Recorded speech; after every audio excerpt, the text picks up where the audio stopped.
Before we begin, stay with me until the last line. There are lessons here that could quietly rearrange how you think about courage and love. If the story moves you, please tap the follow button, leave a comment, or share it with someone who needs to hear it.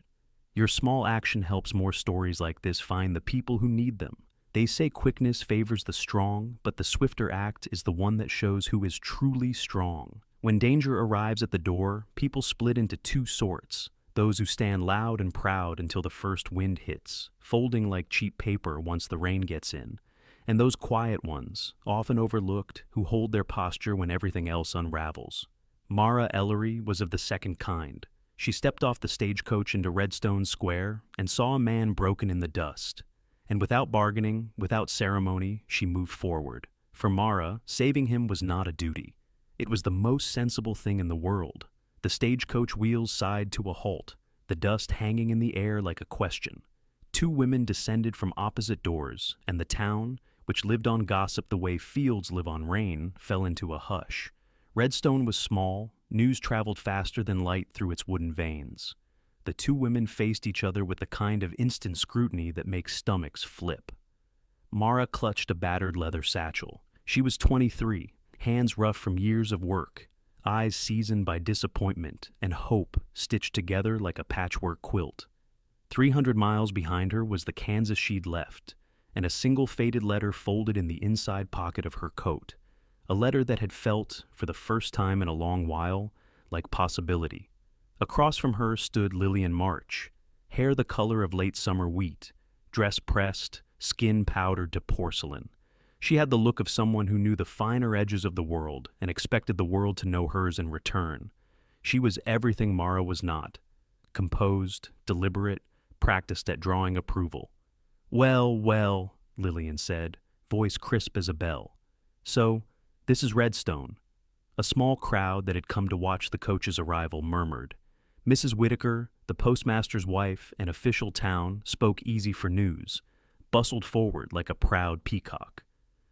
"Are you here for the Hartman wedding?" she asked, eyes bright. Nothing happened in Redstone without Mrs. Whitaker hearing it first. "I am," Lillian answered, smoothing her skirts. "Eli Hartman wrote me. We've exchanged letters for months." Mara's chest tightened. She had answered the same advertisement in the Kansas City paper. A rancher seeking a wife, strong, steady, someone who could tend to the land and the hearth. The letter she'd gotten back had been kind, full of plain, honest sentences that had warmed a hollow place inside her, the place that had stopped expecting good things. Before anyone could say more, a commotion rose at the far end of Main Street. Men were shouting. A wagon lay overturned, one wheel spinning like a trapped bird. "Eli!" someone shouted. "Eli Hartman's been hurt!" The town surged as if a dam had burst. Both women were swept along, footsteps pounding toward the scene, where the rancher lay in dirt and blood. He was not the handsome, self-assured gentleman of his letters. He looked like the world had folded him up and left him by the road. His legs slept in an unnatural bend, his Sunday coat rent and stained, his jaw slack with pain. "Lillian," he murmured as his lids fluttered. The name dragged across the dust. Lillian's lips tightened. This was her moment, Spate. But when she looked at him, something in her face shifted. The man in the dirt was not the polished idea she'd made in her mind. She took a step back, then another. The crowd inhaled. "This isn't what I expected," she said, the words almost polite in the silence. She turned, skirt sweeping like a curt dismissal, and walked away. The humiliation that passed over Eli Hartman in that instant would have crushed a lesser man. But Mara, who had been watching quietly, felt a different thing in his fallen face. Under the grime and blood, she saw the map of a life scratched into rough hands, the decades of honest work that refusal of the world had not dimmed. She set her satchel down and urged her feet forward. "Dr. Ellis," she asked, steady despite the tremor in her palms. "How bad?" "Broken leg, likely a concussion," the doctor said without ceremony. "He'll live, but he'll need tending." Without fanfare, Mara bent down. She positioned herself as if she'd done this before, gripped him, and with a strength that surprised even her, lifted him. Men pushed forward to help. She waved them back. "Which way to the Hartman Ranch?" she asked. "You can't be serious," Mrs. Whitaker sputtered. "You don't even know him, child." Mara looked up at the woman who had made a life of judging other people's decisions. "Maybe not," she said, "but he knows my name." She carried Eli through Redstone under a sky that seemed to hold its breath. The Hartman place sat like a promise, a wide porch, barns stacked like patient lungs, animals grazing in curated patience. Even half-conscious, Eli pointed the way. That night, Mara sat at his bedside and stitched a shirt by candlelight. She had a letter tucked away she'd never sent. Words she'd feared were too bold, and she read it silent to herself, imagining the life she might build if a man would have her. Hank Mercer, the foreman who had worked for Eli for years, looked at Mara as they eased Eli into his bed.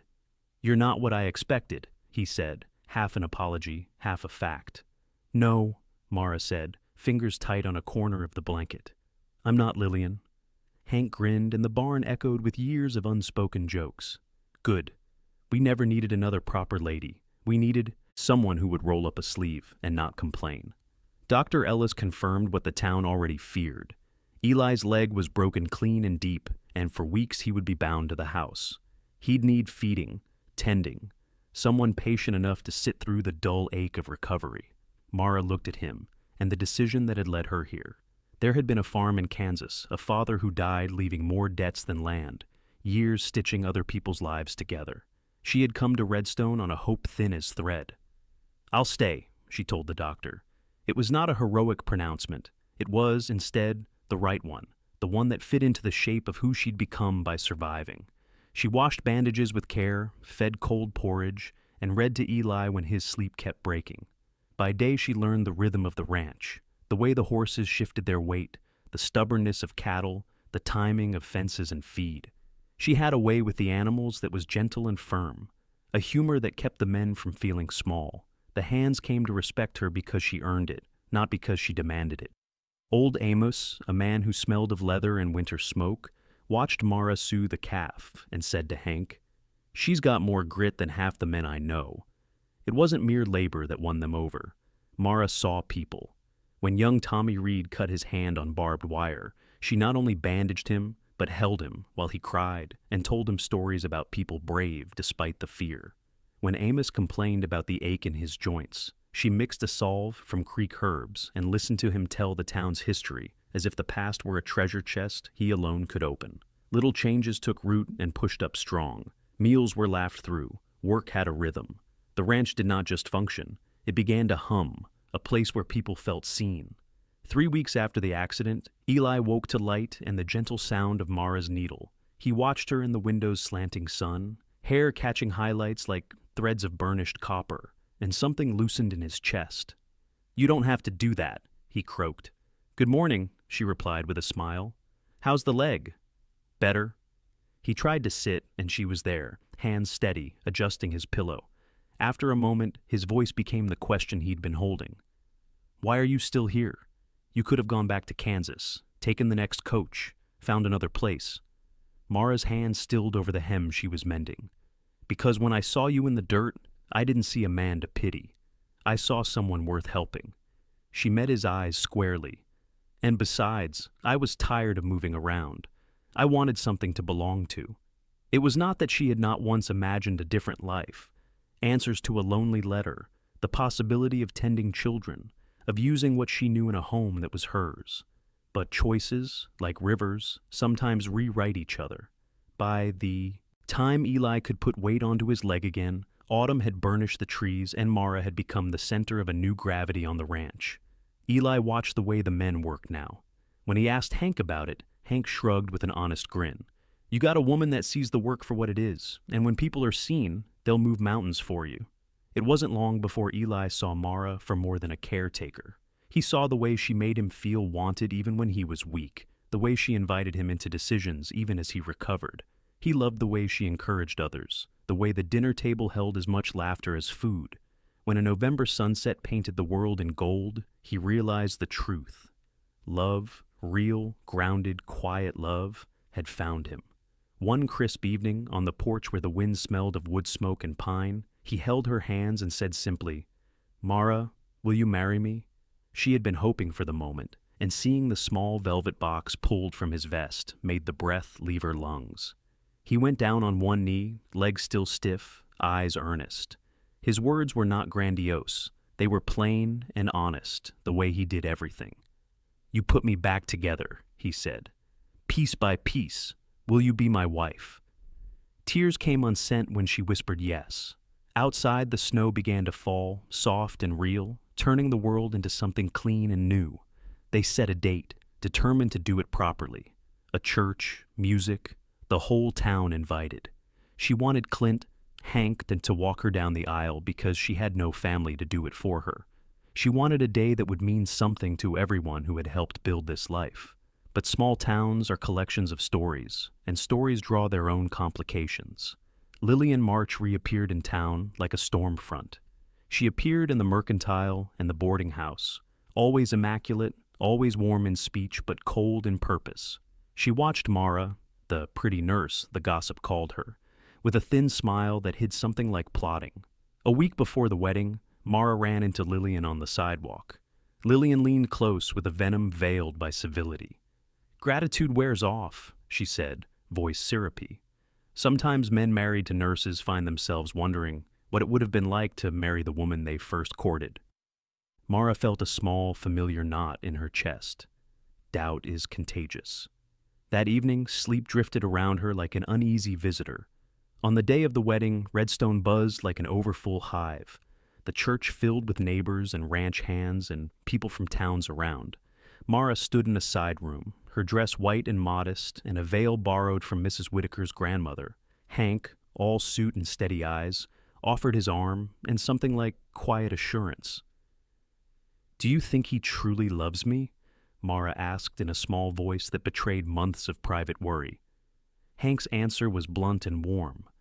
"Mara, I've watched Eli Hartman for 8 years. I've seen him happy and ashamed and stubborn. I've never seen him look at anything the way he looks at you." At the altar, under Reverend Walker's even hands, the service hummed along. Vows were spoken in clear voices that made the room hold its breath. Then came the old, ceremonial question. If anyone knows of lawful reason why these two should not be wed. An atmosphere, electric and taut, held as a voice from the back cut the air. "I object." Lillian rose like a banner, eyes bright with anger. She held up a bundle of letters tied with a blue ribbon and claimed Eli had promised her marriage first. A ripple of gossip moved through the pews. For a moment, the ceremony seemed to hang on breath alone. Eli looked at the woman who had once stepped away. He let his jaw go slack, then found words that carried the truth. "I wrote letters to many women," he said, and Lillian was the only one who wrote back. But writing back does not equal promise. And when I needed someone to be with me at my worst, she left. Mara stayed. Silence folded around the church. Mara stepped forward and spoke, her voice steady and kind, but with a steel in it that surprised even her. "I didn't come here to steal anything," she said. 3 months ago, I came with nothing but a worn dress and a letter. I did not run when things were hard. Love is not who arrived first. It is who chooses to stay when staying is difficult." Lillian's face fractured, a mask splitting into something younger and more exposed. Mrs. Whitaker, audibly scandalized and delighted in equal measure, hissed from the front pew, "You had your chance." In the end, Lillian fled the church with an animal noise that was half grief, half anger. The congregation breathed out together, and the wedding continued. The kiss at the altar was followed by applause, then the reception baked into Redstone's long night of food, music, and dancing. At the reception, a small girl tugged on Mara's dress, looking solemn in a child's blunt logic. "My mama says you're the bravest lady in all of Montana," she declared. Mara bent to the child's level and said what she'd learned. "Being brave doesn't mean you're never scared. It means you do the right thing even when you are." Years unspooled with the contentment of labor, done well. Spring came, and then the letter that would have changed Mara's path arrived months late. It was from Samuel Bellman, brother of Thomas Bellman, the school teacher in the town Mara had once written to. Thomas had died that winter. He had found Mara's letter among his papers, had intended to answer, and his family, grieving, had reached out. Mara read the news with a wrestler's mix of sorrow and irony. If the letter had reached her on time, she might have become a school teacher's wife and a stepmother to 2 children. She might never have boarded the stagecoach to Redstone. She might never have carried a man through town or found the rhythm of livestock and men who called the ranch home. When Eli came up the path and read the letter over her shoulder, his answer was immediate. "Do you wish you had gone?" Mara looked out across the fields that were now hers, as much as they were his. She thought of the 2 children who had lost a father and might still need someone who could give them a stable hearth. Her answer surprised even her. "No," she said. "I feel for them, always. I'm glad someone will care for them. But I don't regret what happened here. We found each other. We built something. That choice gave me a life I never knew I could want." They wrote back, gentle and kind, offering what help they could and suggesting ways to connect the children with people who could love them. Mara, ever the fixer, thought of Mrs. Grady's niece in Denver, a woman with a soft heart and a new life who might be perfectly suited to tend 2 small souls.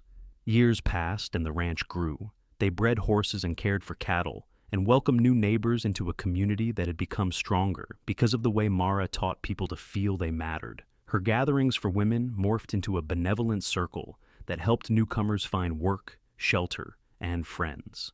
The Hartman place was not just a business, it was a home, and where there is home, people thrive. 5 autumns later, Mara stood on the porch and watched Eli chase after their 3-year-old, the boy a blur of dark hair and stubborn will. The life she'd chosen, and that had chosen her right back, had yielded more than she'd dared to imagine. A son with her laugh and his stubborn chin, a ranch that hummed with purpose, a table that was never empty. "Any regrets?" Eli asked from behind, slipping an arm around her waist as the sun slid low in gold. "One," she said, hearing him tense with curiosity. "What?" "I wish I could go back and tell the girl who stepped off that stagecoach that everything would turn out better than she feared." He laughed. "Would she have listened?" "No," Mara said. "Probably not. She always chose hope in the end." That was the lesson the years had made clear. Real strength is not always the loud first choice. Real strength is the one that remains when applause fades. Love is not a ledger of debts and credits. It is a daily practice of showing up again and again, when the comfortable option would be to leave. If this story resonated with you, do something small. Leave a comment with the line that touched you most. Share this with a friend who needs hope, or subscribe to get more stories like this one. Your voice helps stories find the people who need them most. There will always be stagecoaches arriving in other towns, and some of the passengers will be frightened and practical in turn. Some will run when the dust gets in their eyes. Others will kneel and lift. If you ever find yourself wondering which kind you are, remember Mara's hands, calloused, willing, steady. Remember Eli's quiet gratitude. Remember that the choice to stay can build a home, and that being the second choice can sometimes mean you were the right choice all along.